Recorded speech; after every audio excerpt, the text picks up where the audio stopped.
Krishna Hare Hare Hare Ram Ram Ram Hare Hare Hare We get Krishna started. Krishna Krishna Hare Hare Hare Ram Ram Ram Ram हरे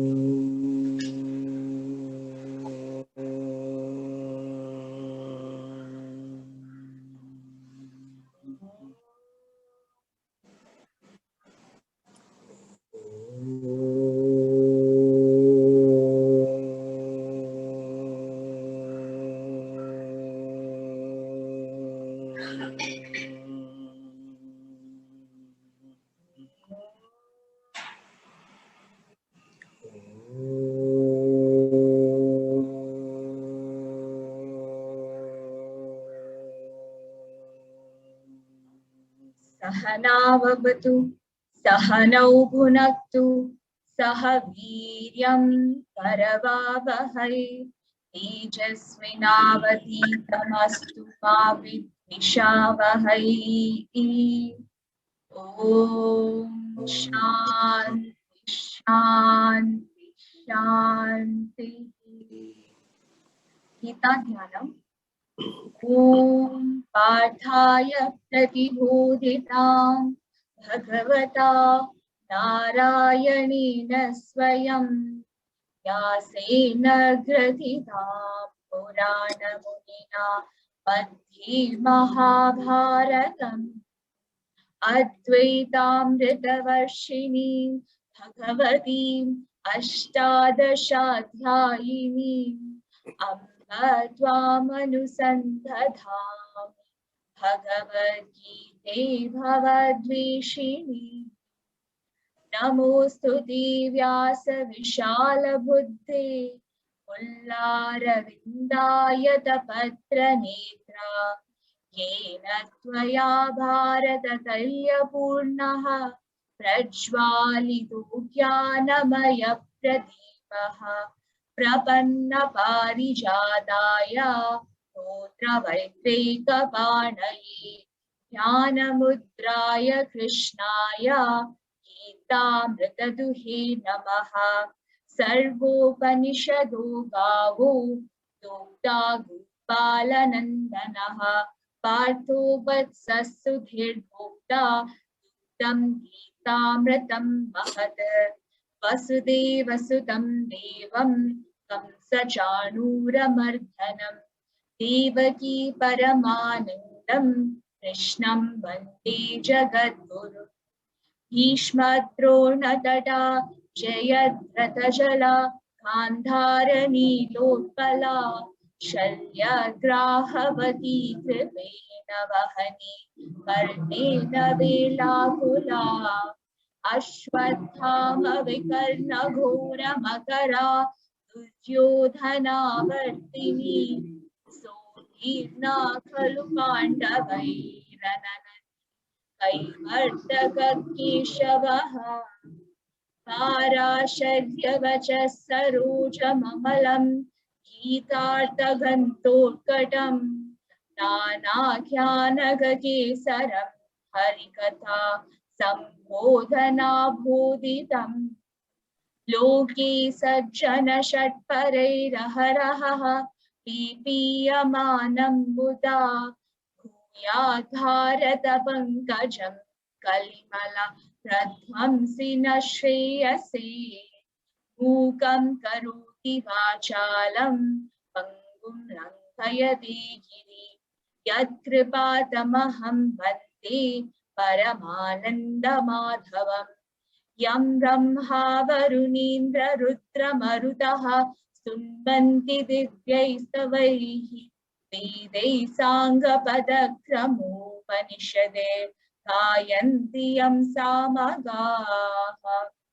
ध्यानावस्थिततत्कतेन मनसा पश्यन्ति यं योगिनो यस्यान्तं न विदुः सुरासुरगणा देवाय तस्मै नमः देवाय तस्मै नमः देवाय तस्मै नमः. Thank you. Hari Om. So we have completed up to chapter 6 or section 1 of the Srimad Bhagavad Gita. And we have also earlier completed revision of the initial concepts of Vedanta, introductory concepts, chapter 1 and chapter 2. And we all agreed that we will do revision of whatever we have completed till now. That is, we'll revise up to chapter 6 or we'll revise the entire section 1. Today we start with revision of chapter 3, which is Karma Yoga. So Nipun had asked a question last satsang, and it was relating to verse 46 of chapter 6, in which Bhagavan says, Tapasvi bhyo dikho yogi, jnani bhyo mato dikaha, karmibhyascha dikho yogi, tasmad yogi bhavarjuna.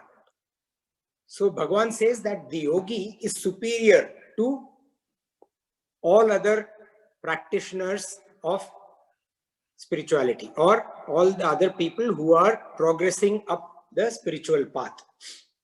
And Bhagavan says specifically that the yogi is superior to the ascetic or the one who does tapas.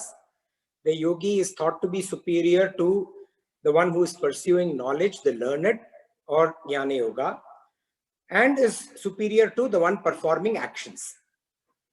And he says, because of this, O Arjuna, please be a yogi. Now, who is this yogi that Bhagavan is referring to here? This is the dhyana yogi.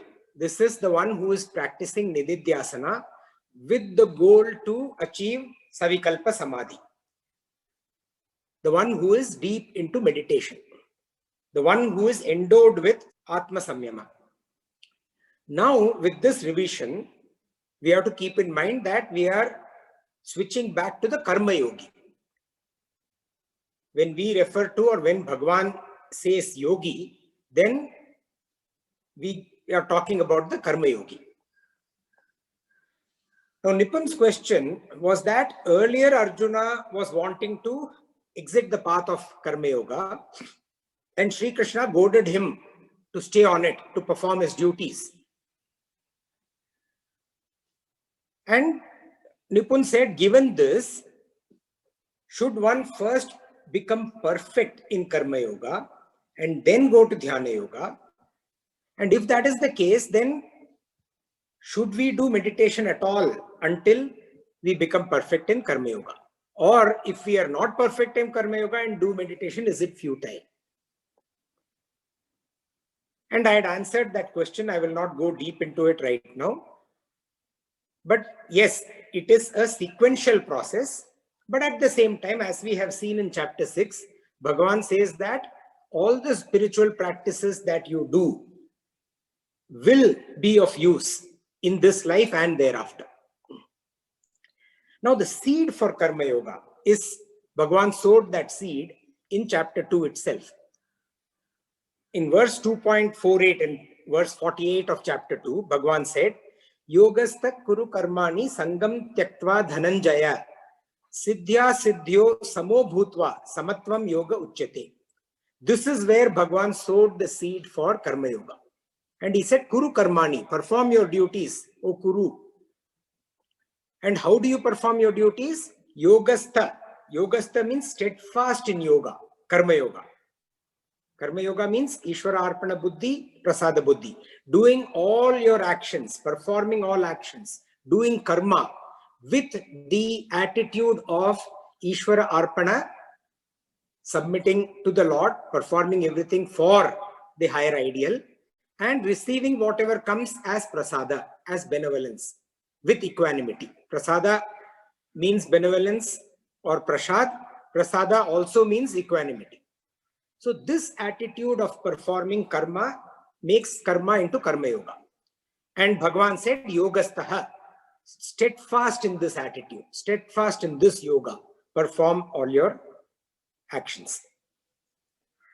firmly established in this yoga. That is yogastaha. And he said, Sangam Tyaktva. Tyaktva means abandoning. Sangam is attachment. Now, I plus I want, we saw this earlier.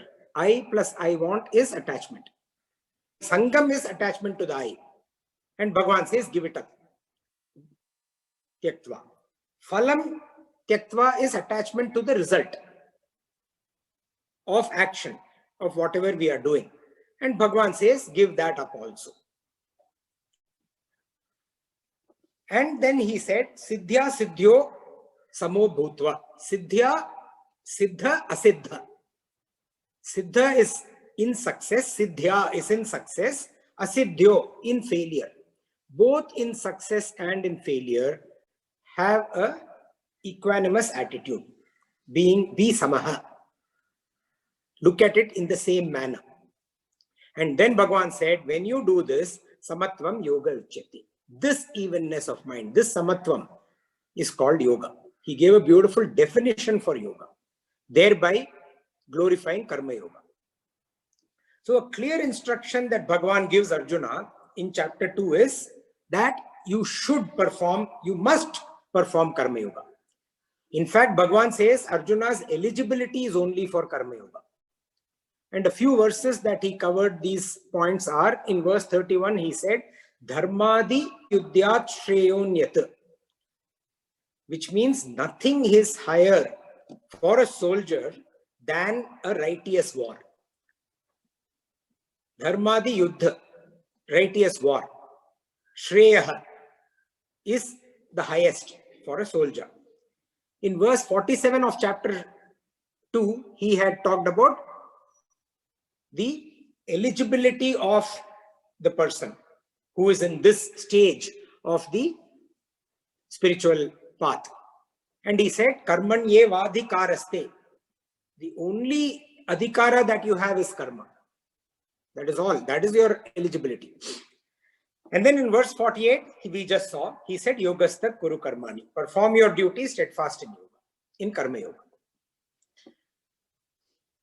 And as we saw, Bhagavan, when he says steadfast in yoga, he's talking about karma yoga. Now, one of the things in Bhagavad Gita is that, as in life, yoga is nothing but the way of life. One way to look upon yoga or to understand the meaning of yoga is harmony. When one is in harmony with action, when are you in harmony with action? When you have that attitude of Ishvara Arpana Buddhi and Prasada Buddhi. So when one is in harmony with action, one is performing karma yoga, and yoga refers to karma yoga. When one is in harmony with meditation, when there is that samatvam, when there is that equanimity, then the person is in dhyana yoga, atma samyama. When there is harmony with one's own nature, the knowledge of one's own nature, that is atma samyama. And at that stage, one is in dhyana yoga. So accordingly, we have to know what yoga refers to, in various situations. Now, while Sri Krishna urges Arjuna to perform karma yoga multiple times, and we saw a few examples now, he also continuously praises towards the latter half of chapter 2. He praises the stability in wisdom. In verse 46, Bhagavan says, Tavan sarveshu vedeshu brahmanyasya vijanataha. He says that the various actions prescribed in the Vedas, all the actions, sarveshu, in the Vedas, vedeshu, they are definitely available to the person who has come to realize the Brahman. The seeker who has understood, the seeker who has the Sankhya, the knowledge. All the actions, all the prescriptions that are there in the karma kandas of the Vedas are available to this person.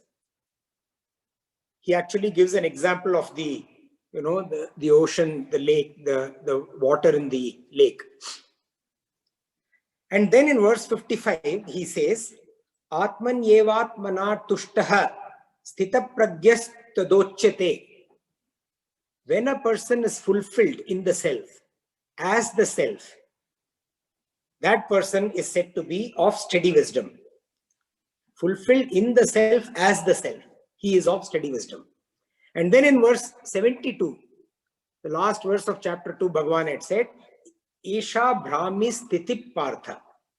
This state of Brahman, O Partha, once you have obtained, having obtained which, one is not deluded. So Bhagavan, what has he done? Asking Arjuna to perform Karma Yoga and at the same time glorifying the state of Sthita Pragya, the state of knowledge, the state of steadiness, the state of wisdom. So almost very similar to what, was asked last satsang, right? Or Nipun asked. Similarly, Arjuna comes up with his question. This is confusing, right? I mean, I had given earlier, I remember, I had given the example of, once my son is saying, don't ask me to study. And I'm like, why would I not ask you to study? Because next Monday onwards is your examination. And he says, on one side, you keep asking me to study, and then you keep talking about the recent vacation we had. My mind doesn't go into the study. Similarly, Bhagavan Sri Krishna, on one side, do Karma Yoga, fight your battles, and on the other side, oh, this great person who is steady of steady wisdom. So Arjuna then asks his second question in the beginning of chapter 3. And he says, oh Janardana, he uses the term Janardana for Krishna, from whom we beseech, we ask, we seek from Janardana. If in your considered opinion, wisdom is greater than action, then why is it that you constantly goad me to perform this action, especially an action which is terrible? Ghore, he uses the word. And why do you engage me in this, O Keshava? As it is with this perplexing speech of yours, you confuse my understanding. So please tell me decisively, please tell me that one way by which I can definitely, certainly attain the highest. So this is how chapter 3 starts, with Arjuna asking this question. And now we'll see what Bhagavan's answer is. We go to verse 3 of chapter 3.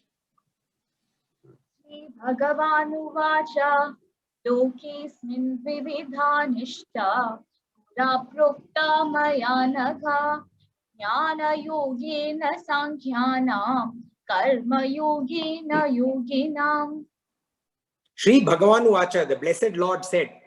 We also went through what, when we say Bhagavan, who are we talking about? I would encourage you to go back to the notes and look that up.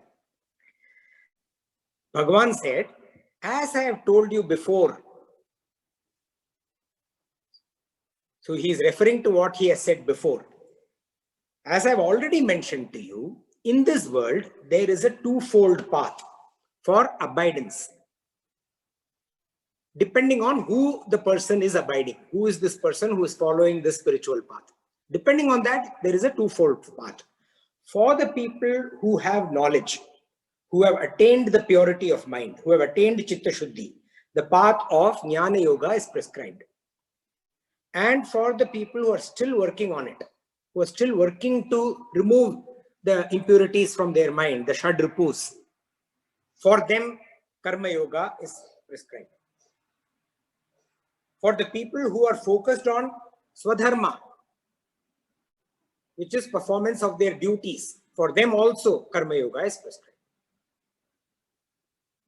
Now, Arjuna's question, when he asked the question, it also implies that, can I just bypass this Karma Yoga that you keep glorifying? If ultimately I can achieve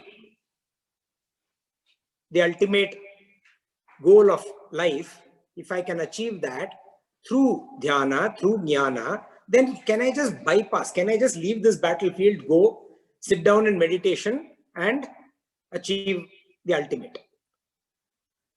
So Bhagavan addresses that also in the next verse.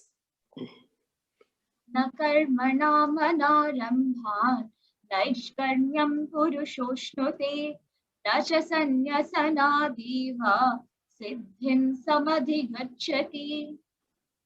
So Bhagavan says, by not performing duties, na karmanam, by not performing your duties, a person cannot reach the state of total absorption or actionlessness.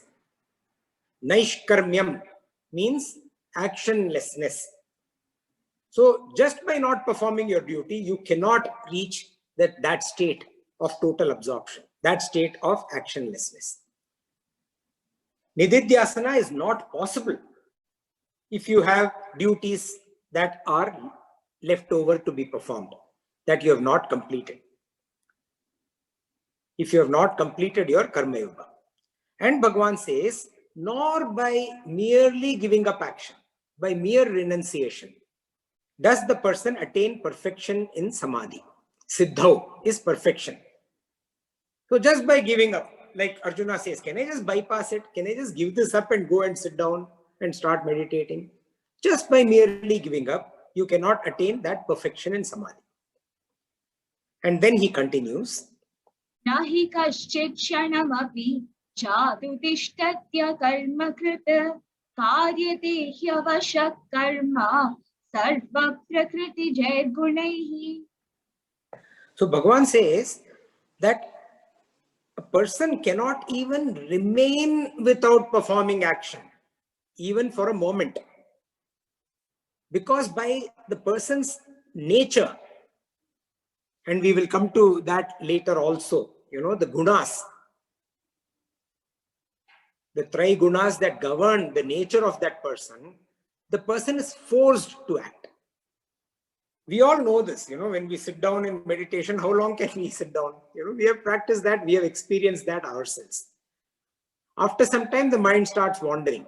It starts thinking about the office, about the sports game, about, some problem that we may have. Then the body starts twitching.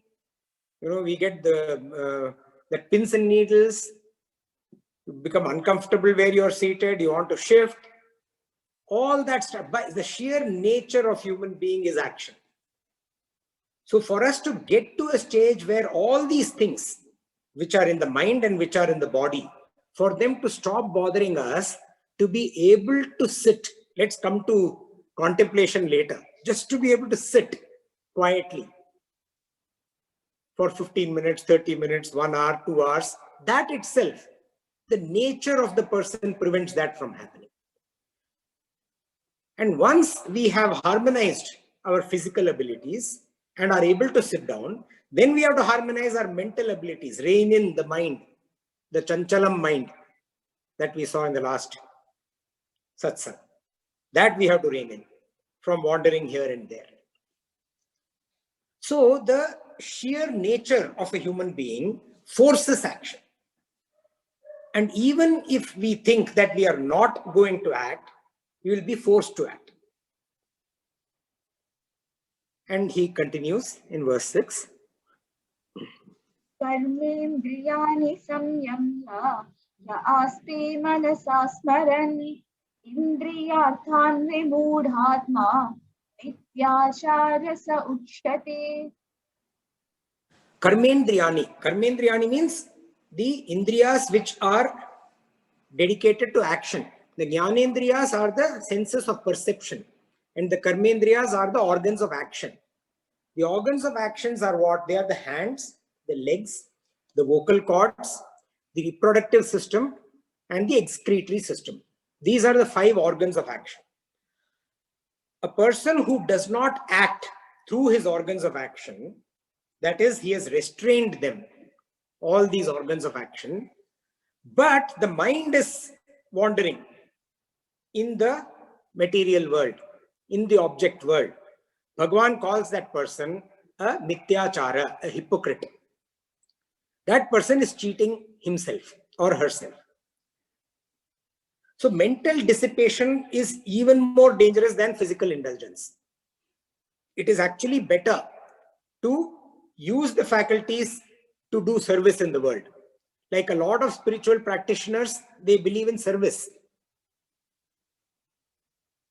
So it is better to use your organs of action and perform service rather than curb your organs of action and keep thinking for hours together. So this person, Bhagavan says, who does that, forcibly curbs the organs of action and is wandering all over inside, internally, that person is a Mityachara.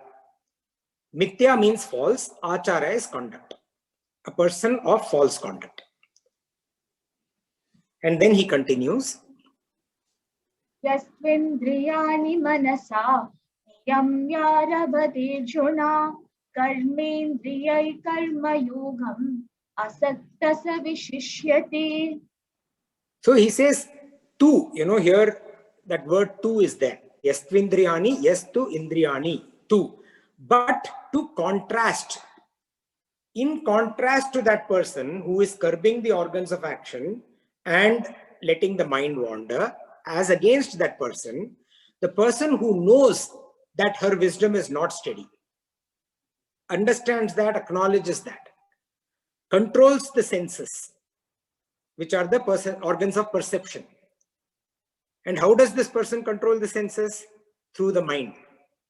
Using the mind to control the senses, engages the organs of action in Karma Yoga, in performing action with Ishvara Arpana Buddhi and Prasada Buddhi, while being internally detached.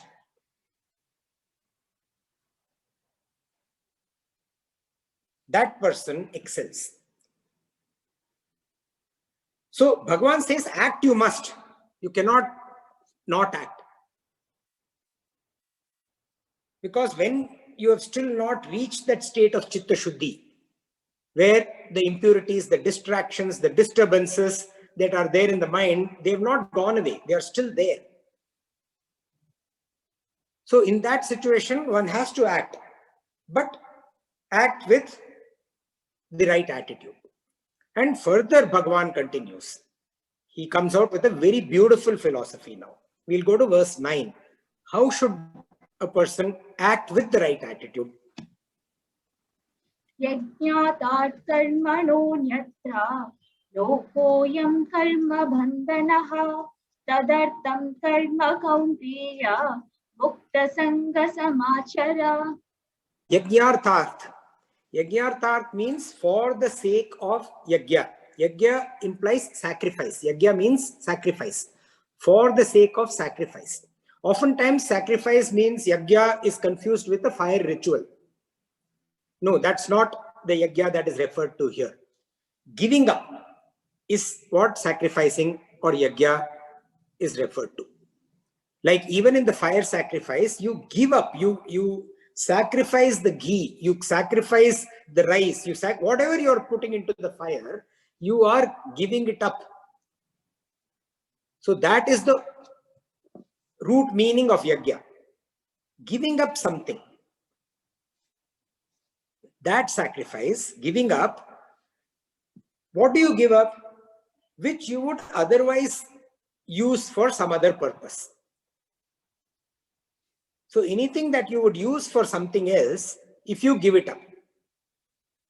Like our favorite example of giving up sleep to get up early in the morning and exercise. So you give it up. You give up that 1 hour sleep if you have to exercise. So we, in our day-to-day life, given the limited time that we have, if we have to attend the satsang for 1.5 hours, 1 to 1.5 hours, we are giving up other activities.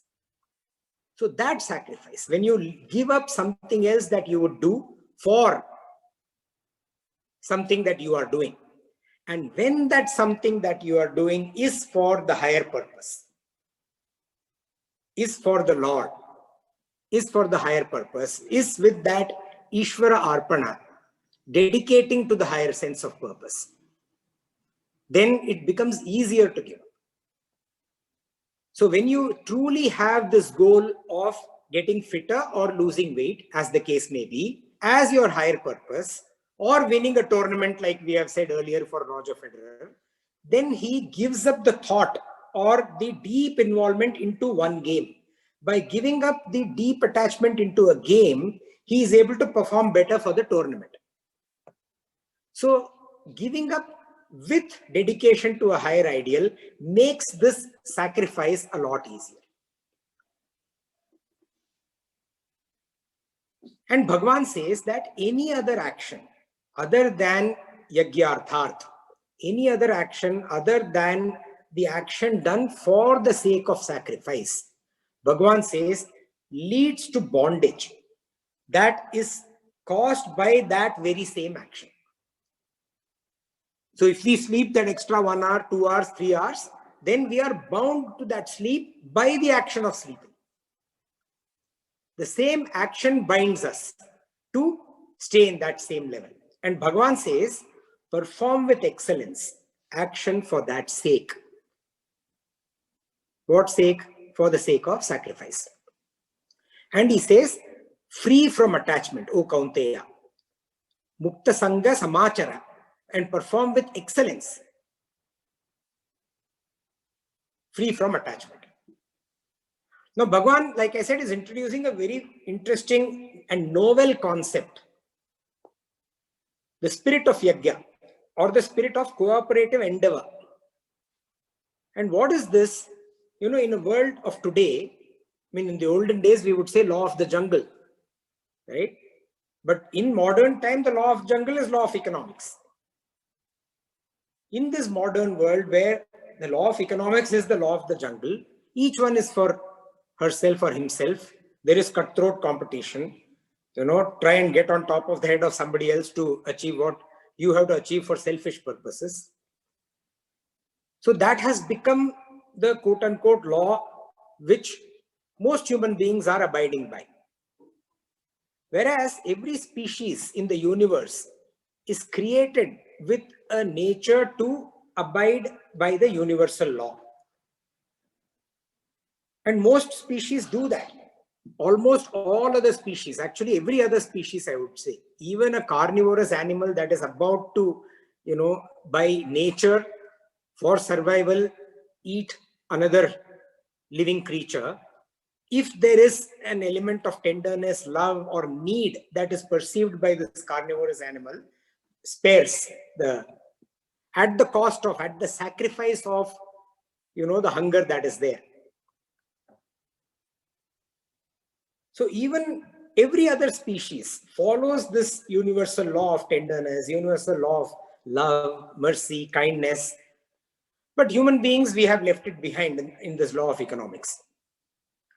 Even other natural creations, right? Like we spoke about earlier, if the sun takes a holiday, you know, for a few weeks, the North and the South Pole will clash into each other. Look what had happened in Uttaranchal. I mean, glacier burst, okay, you know, because of global warming. But in the month of January or February, middle of winter, when the ice should be absolutely solid, at that time, how can a glacier break? You know, so the way we have lived our lives has gone against the universal law of nature.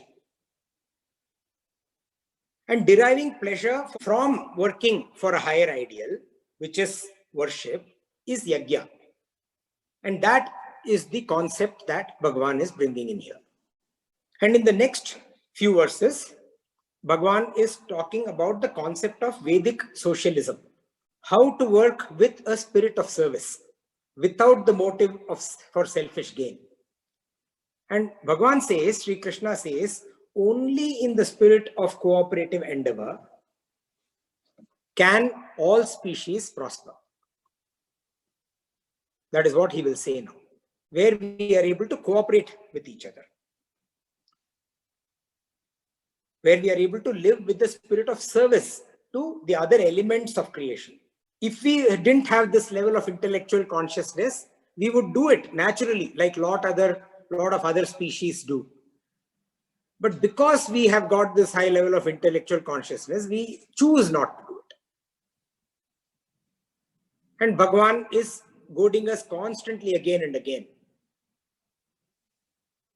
that get out of this greed, get out of this selfishness, get out of this extreme desire to possess. more and more and more and more, and stops stampeding the natural rhythm in the society that God has created. And he talks about these in the next 4 verses. We'll go through them one by one. Sahayajna praja srishva purovacha prajapatihi anena prasavishyatvam eshavostishta kamaduk. So Bhagavan says, having created humankind, Prajaha, having created this humankind along with the yagyas, Sahayagya. I didn't create this in exclusion of the other, along with. And Bhagavan says that the creator, Brahma, having created this, in the very beginning, he says, by this spirit, by the spirit of Yagya, may you grow, may you prosper. And for you, let this be, this meaning, this spirit of Yagya, let this be the cow of plenty, Kamadukha. Kamadukha is the cow of plenty. So the Creator created us along with the duties that we are supposed to perform, that we ought to perform as worship, as Yagya. And the sacrifices that we should make for the overall well-being of all the elements of creation, not just our own selfish well-being. There is this concept of Vasudhaiva Kudumbakam. Vasudhaiva Kudumbakam means the whole world is a single family. Vasudha means earth. Iva is one. Kudumbakam is family. This concept urges people to practice acceptance, to practice giving, and to live in harmony. And it also says, first ensure the welfare of fellow creatures, and then derive your own welfare. So let us spend a few minutes to see what the yagyas are. There are 5 types of yagyas that are prescribed in our scriptures. These are Deva Yagya, Pitru Yagya, Brahma Yagya or Rishi Yagya, Manushya Yagya, and Bhuta Yagya. Deva Yagya means sacrifice for the deities, the various deities that we have. Now, what are these deities? These deities are nothing but elemental forces of nature, which are conceived as devas. The concept is of one universal power, and that one power which is ever active in this world of phenomena. As long as the world is, through the long course of time, as the world is surviving, till Pralaya, it is ever active, this one Deva. And it also manifests in various forms, multitude of forms, with names that are appropriate to its multiple functions. Depending on the function that it's performing in the universe, under the umbrella of nature and creation, it has various names. And these include the one Deva, the primary Deva is called as Prana or Hiranyagarbha. This is Brahma. I would request you to go through the notes that when we covered this chapter in detail, because now I'm not going to go through each one of the, I'll cover it at a little bit higher level, okay? Then comes Vayu. Vayu is what? Air. And air is considered 1.5, a little more than 1. Why? Because it moves around, okay? And everything else germinates and grows in it. Then we have Prana. Prana is vital air, the air of life, the oxygen, and the other gases that are required for life to be sustained. And Anna. Anna is foodstuff. Then we have Prithvi, earth, Varuna is sky, and Dayu. Dayu, the heavens, Agni, fire, and Surya, sun. Then there are 33 devas that are comprehended within the Prithvi, the Varuna, and the Dayu. The Prithvi is the earth, the Varuna is the sky, and the Dayu is the heavens or space. 33 devas that are comprehended within them. These 33 devas, they are comprised of 8 vasus. The 8 vasus have further comprised of the 5 elements, which is the Agni fire, Prithvi earth, Vayu air, Jala water, and Akasha space or ether.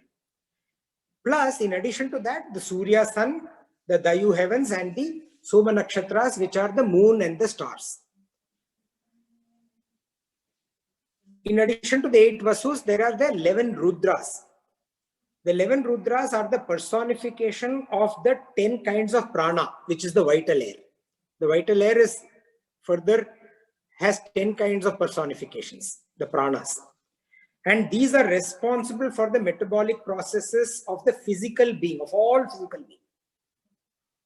Any creation material that has a body and a metabolic process. And the 11th is the mind and intellect, the Manabuddhi. These together enable what we saw in the introductory session as the input process output model. Input, which is receiving from the environment surrounding us. So the input where we receive, where we perceive what is there in the object world outside of us. And that perception comes through the sense organs, goes into the objective mind. From the objective mind gets processed by the intellect and then goes into the subjective mind and then is dished out to the organs of action, and through the organs of action gets permeated back into the object world. So receiving it, getting the input, processing it, and then sending it back out. This is enabled by the 11 rudras. They are called rudras because they cause extreme grief when they leave the body, mind, intellect paradigm. When they exit from the body, mind, intellect paradigm, when does that happen? That happens at the time of death. There is extreme grief. It is very, very difficult for any living creature for these elements to exit from that living creature. That is another reason why we should first look after other creatures and then fulfill our selfish needs. It's not easy for this just a simple vital air called prana to leave. And then there are the 12 Adityas, which are the 12 months of the year. And they also represent the attributes of social life. And then there is Indra, who is the personification of thunder and electricity. And of course, the Prajapati, who is the creator or Lord Brahma. So these are the Devas. And Bhagavan says that the first kind of yajna is sacrifice for the Devas, the deities. The multitude of deities that we see in Sanatana Dharma, that we worship in Sanatana Dharma, they originate from here. The next type of yajna is Pitru Yajna. Pitru Yajna are sacrifices that are made for our ancestors. In a very simple sense, acquiring, learning, and passing on traditions of our ancestry is Pitru Yajna. Then we have Brahma Yajna or Rishi Yajna, sacrifices that are made for our vast scriptures. Scriptures are extremely vast, that's why they are called Brahman. Learning, spreading the ideas of our scriptural texts. What we are doing is Brahma Yajna. When we sacrifice other activities to attend the satsang, that is Brahma Yajna.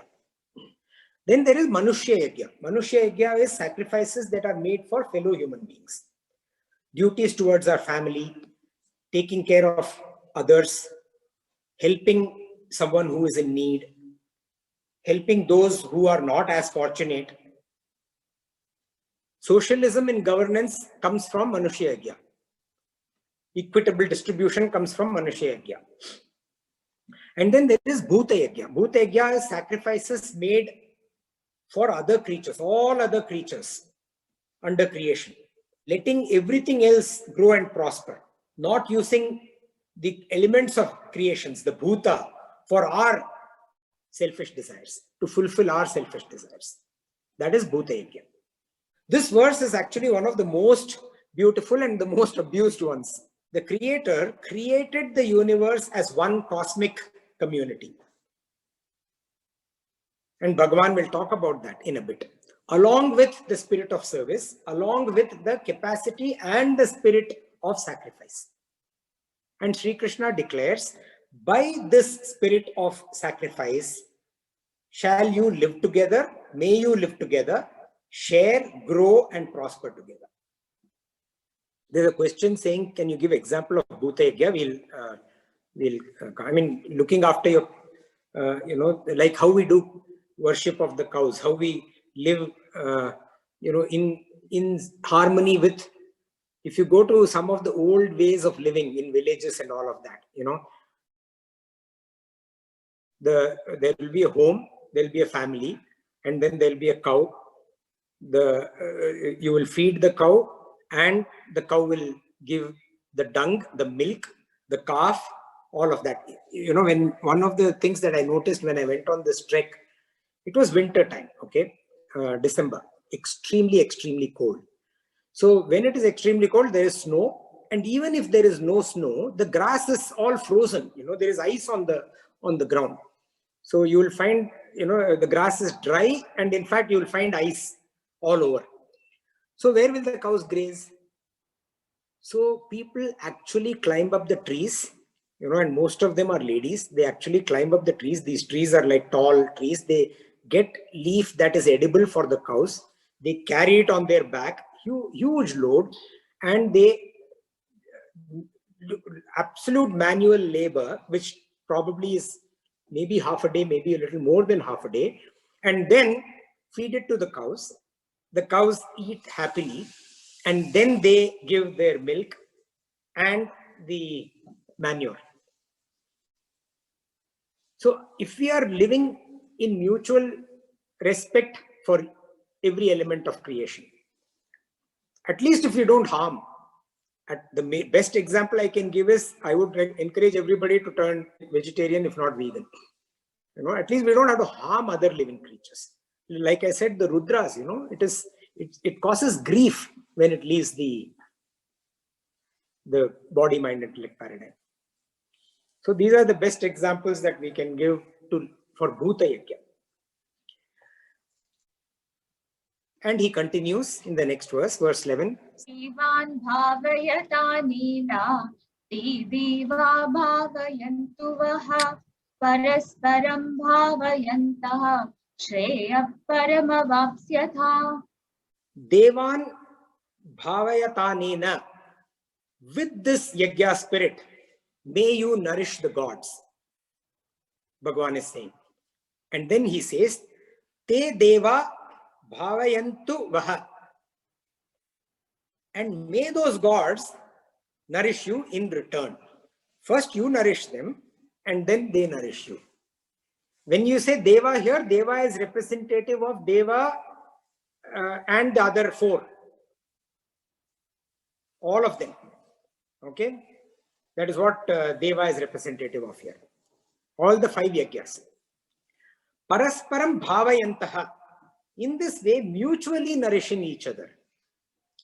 Shreya param avapsyatha. You shall attain the highest goal, highest good. So in nature's law, not even for a single moment do the elements of nature disobey. It is man who disobeys and creates all the sorrows in the world. And this disobedience not only affects man, it affects the other elements of creation as well, and create disharmony in nature. And the root cause of this disharmony in nature, which we ourselves, more than in our entire lifetime, I don't think this generation, this 2 or 3 generations, or maybe even 4 generations that I've lived, would not have seen this kind of disruption in normal life of a human being than what has been caused by what? By the disharmony created by our own selves. Normally, yeah, of course, if there is flood in Uttaranchal because of a glacier burst, only, they experience it. Tamil Nadu is not experiencing it. If there is cyclone in Tamil Nadu, Goa is not experiencing it. But this, what we saw in the last 1 year, humanity experienced. So this disharmony, which has come from egocentric and selfish motives of human beings, that needs to go away. When our behavior is perfect, nature shall respond perfectly. Nature reflects man, nature reflects man's behavior, the human's behavior. And Lord Bhagavan actually orders nature. He says, when people cherish you, you will cherish back. And Bhagavan continues. इष्टान् भोगान् हि वो देवा दास्यन्ति यज्ञभाविताः तैर्दत्तान् प्रदायेभ्यः यो भुङ्क्ते स्तेन एव सः. Bhagavan says that the devas who are nourished by sacrifice will give you what your ishta is, all your ishtan bhogan.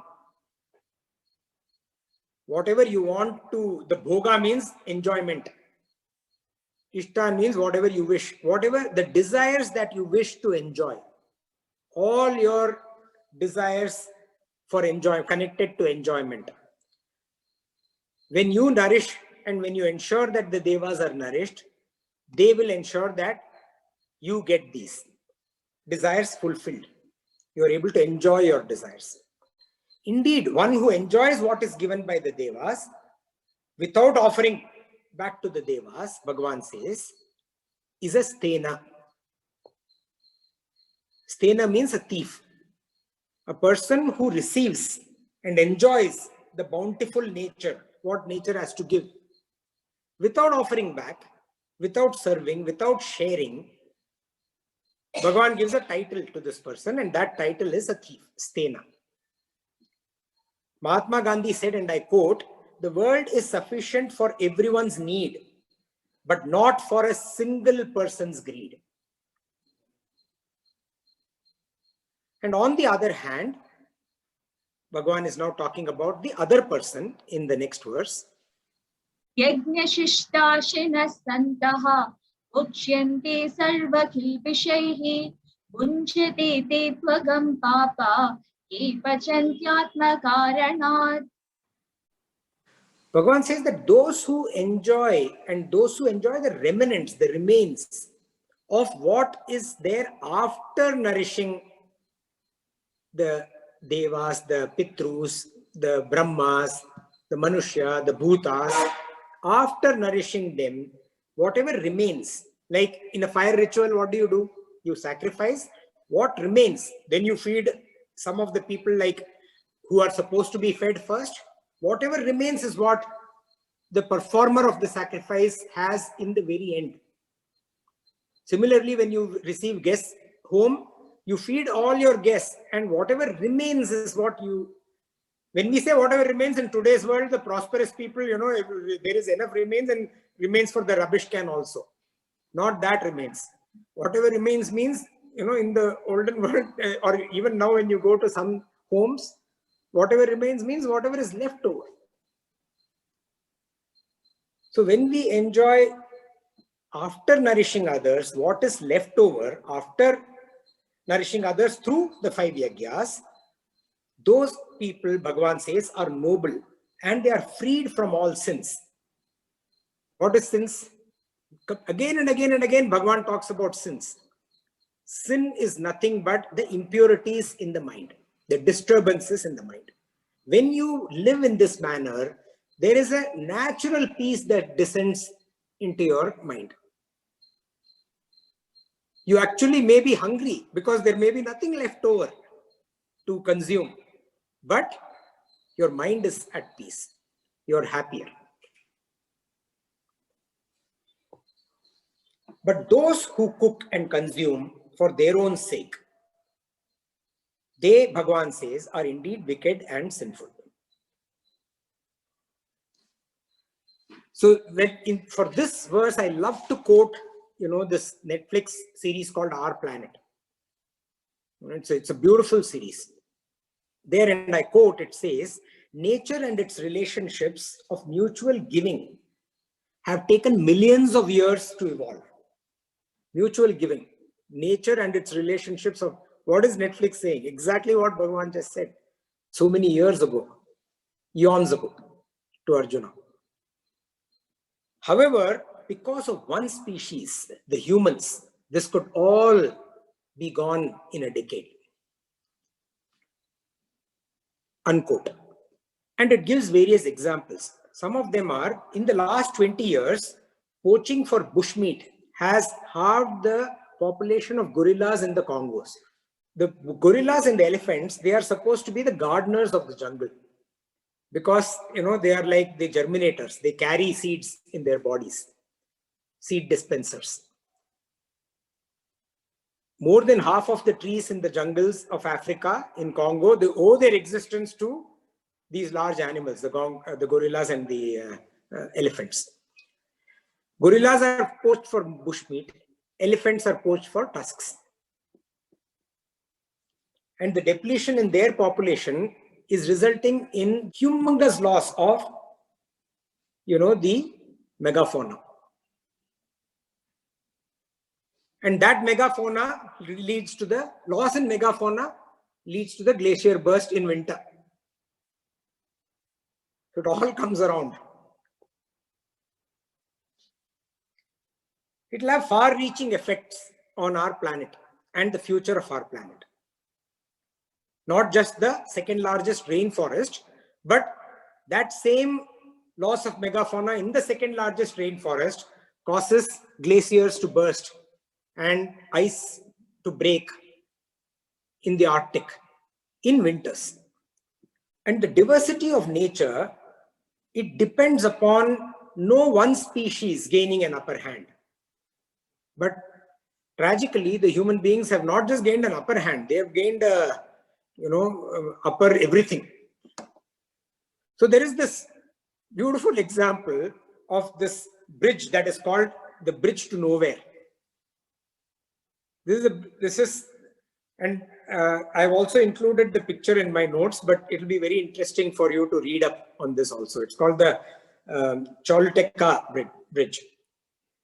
And this bridge was built with using world-class material to sustain, because it's in the Honduras and the region is prone to hurricanes or cyclones as we know them in India.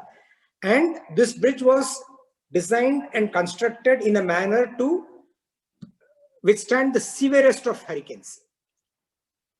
So the Hurricane Mitch came and it destroyed everything in vicinity, but this bridge stood right there. But after everything had happened and the hurricane had gone by, you saw that this bridge was, what was it doing? It was connecting one shore of a river to the other shore of a river.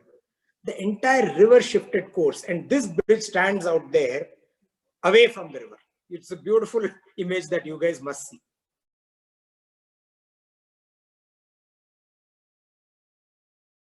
So the Bridge to Nowhere.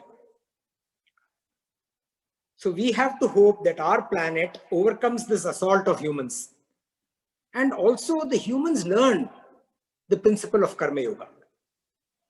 And what is the principle of Karma Yoga? To care, to share, to reciprocate. To first give forward and then to receive back. And Bhagavan continues. We will read the 14th and 15th verses, the first line of 15th verse. Annad bhavanti bhutani parjanyadanna sambhavaha yajnad bhavati parjanyaha yajna karma samudbhavaha karma brahmodbhavam vidhi brahmakshara samudbhavam. So what has Bhagavan told us till now? Number one, he has told us that one has to perform action. Number two, he has told us, even if you think you're not performing action, you will be forced to perform action by your nature. Number three, he has told us perform action selflessly. Number four, he has told us perform action with the spirit of yajna, with the spirit of sacrifice. And cooperate with each other. Flourish together. First nourish the other, and because you are nourishing the other, you will flourish together. And now, he is in these 1.5 verses, Bhagavan has revealed a causal chain that establishes cosmic order. This is really, really beautiful. Okay. So Bhagavan says in this verse that beings, all beings, come from food. We all come from the food that our parents eat, right? So all beings come from food. Food comes from rain. Rain comes from yajna, sacrifice. Because when we sacrifice, nature is bountiful. When nature is bountiful, bountiful rain descends on the planet. It's often misconstrued when you read this verse that yajna means fire ritual, because of which smoke goes up, and because of the smoke, clouds are formed and it starts raining. No, yajnas are not done like we do in all parts of the world, right? So yajna means sacrifice. When human beings live in the way that we just saw, yajnarthat, then nature responds bountifully. So rain comes from yajna. Yajna comes from karma, action. Karma comes from the Vedas, the karma kanda of the Vedas. Vedas come from the Brahman, the creator. And Brahman comes from Akshara. Akshara means the indestructible, the imperishable. Kshara means something that perishes. Akshara means something that is imperishable. So this is the cosmic order that Bhagavan says. And Bhagavan says that even if one link in this chain is broken, beings will not be there. None of us will be there. And there are two critical components that hold this cosmic chain together. Those critical components are right in the middle. Yajna or sacrifice, which is the spirit of cooperative endeavor, and karma or action, which is the performance of duty in the right manner. Right manner, Ishwararpana Buddhi, Prasada Buddhi. Now, there's one more unique thing about this. Yajna or sacrifice, karma or action. Both these, which are holding this entire chain link, cosmic chain link together, are associated with human beings. All other creatures are driven by instinct. Human beings are driven by what we call free will. And this break in this cosmic chain happens only when the human being decides. The human being uses will, choice, to do something which is against this cosmic order. The question for human beings is the eternal question, right from the time Bhagavan recited the Bhagavad Gita in the battlefield Kurukshetra till today, is do we humans, do we want to be responsible for the destruction of this cosmic order? Is that the credit that we are all looking for? And Bhagavan says in the second part of verse 15, he continues, Tasmat sarvagatam brahma nityam yajne pratishtitam.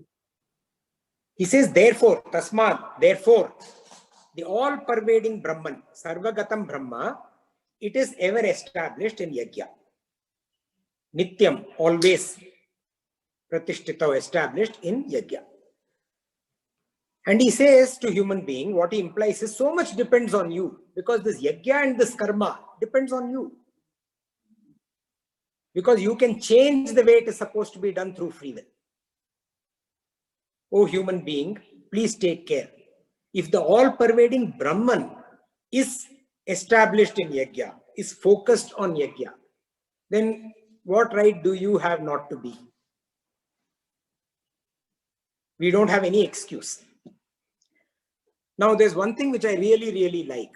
Stephen Hawking, that I have quoted him so often, right? One of the greatest scientists and also a skeptic, a non-believer of our time, right? He has imagined what he calls a cosmic cookbook. In that, he describes how the universe is made. So this is a scientific description. And Stephen Hawking says that the ingredients required to make the universe are three. Number one, matter. Matter is stuff that has mass. Then he says energy. Energy permeates the universe and makes it dynamic. And the third, he says, is space. Space is vast and spread in all directions, stretches to all directions. And Hawking says, where did all of this matter, energy, space, all of this, where did this come from? A scientific answer to this came only in the 20th century from the insights of Albert Einstein.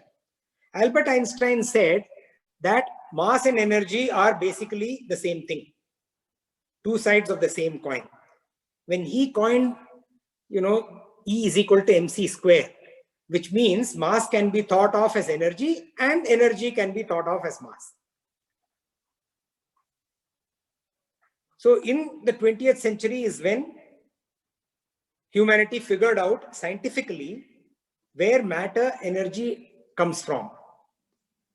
So where did the space and energy, if mass and energy are the same, where did energy and space come from?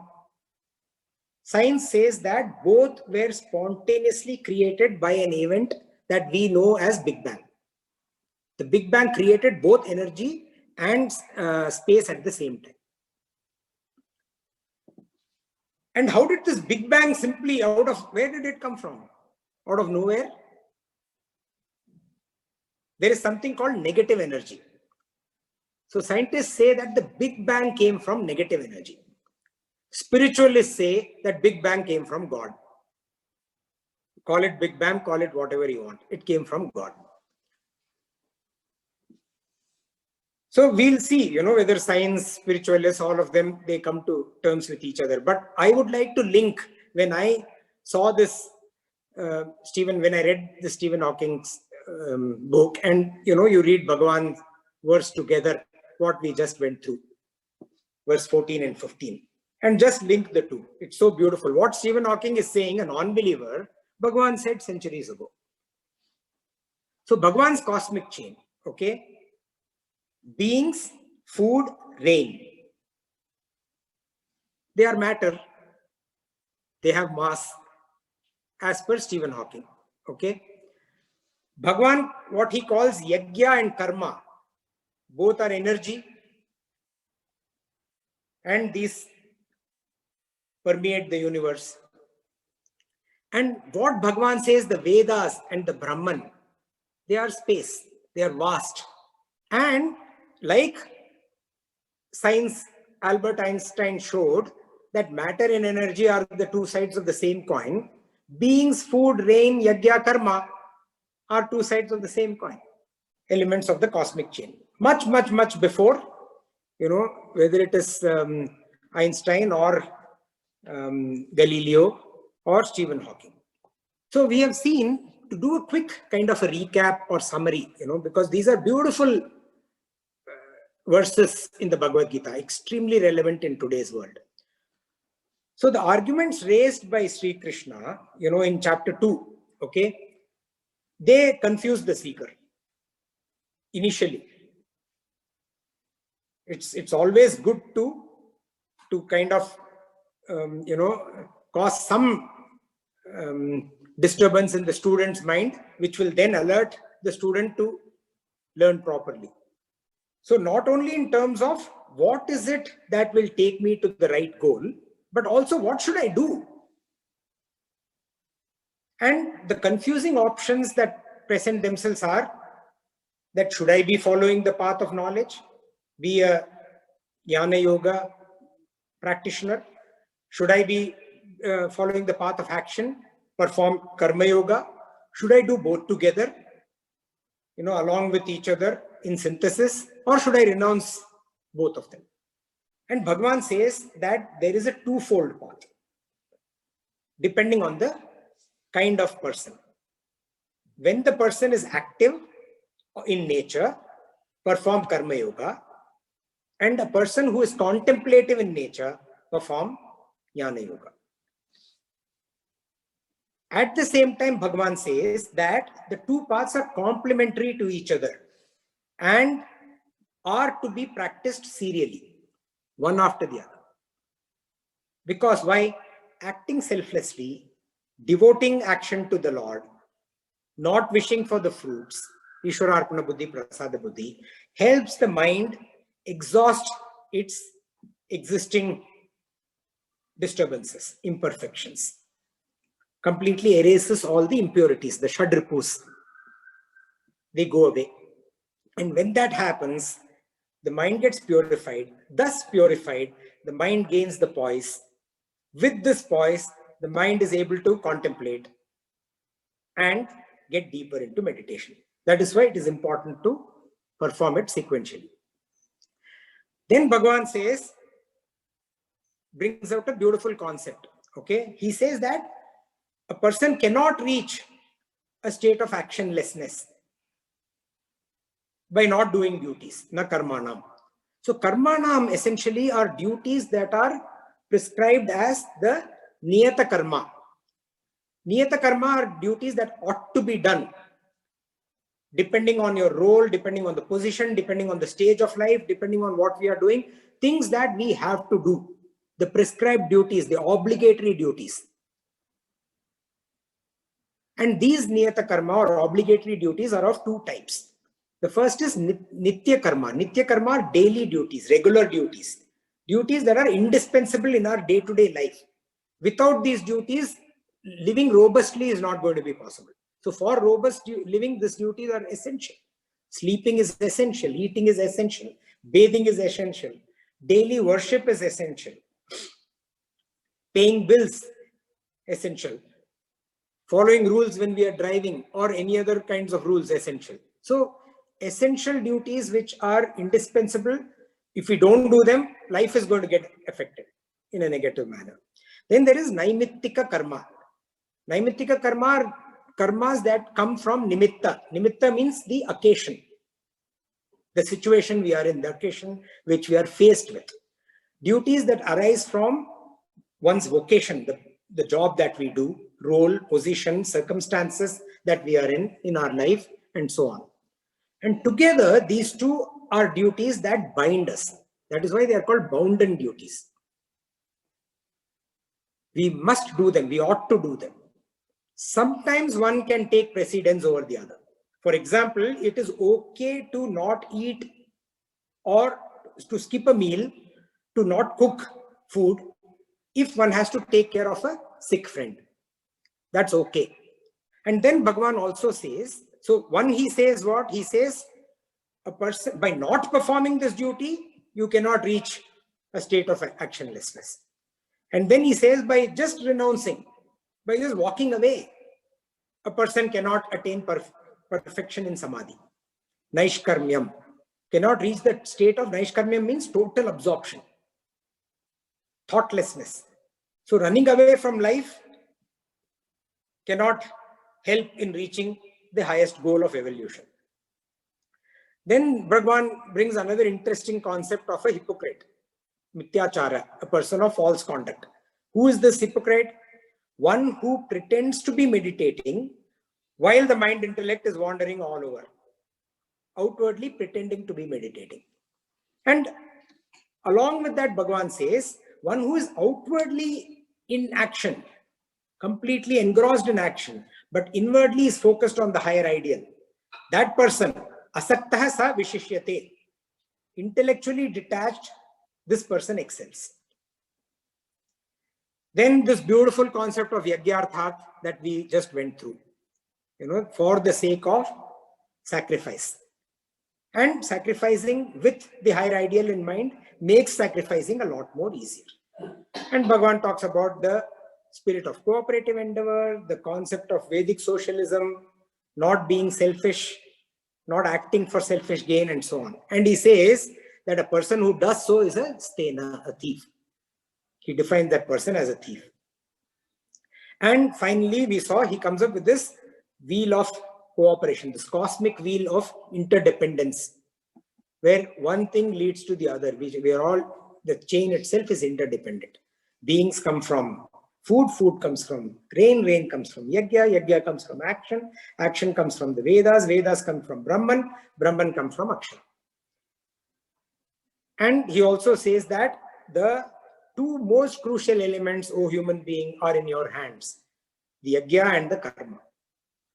So with this first 15 verses of chapter 3, You know, it is, what have we learned? That we must act. We will be forced to act if we have not completed Karma Yoga. We have to act selflessly. We should learn to act with the spirit of sacrifice. Give first 2 elements of creation, then receive. Be aware of this cosmic chain. Because if we are killing a gorilla in the Congos, the Arctic Ocean is going to see a break in the ice, resulting in Arctic floods. So we have to be very, very aware of this cosmic chain. And if we can fundamentally follow the principles of Karma Yoga, care, share, reciprocate, first give, then receive. Beautiful way of describing Karma Yoga in the Bhagavad Gita. So thank you, Hari Om. We will continue in the next satsang. We'll repeat today's verses and then the closing prayer.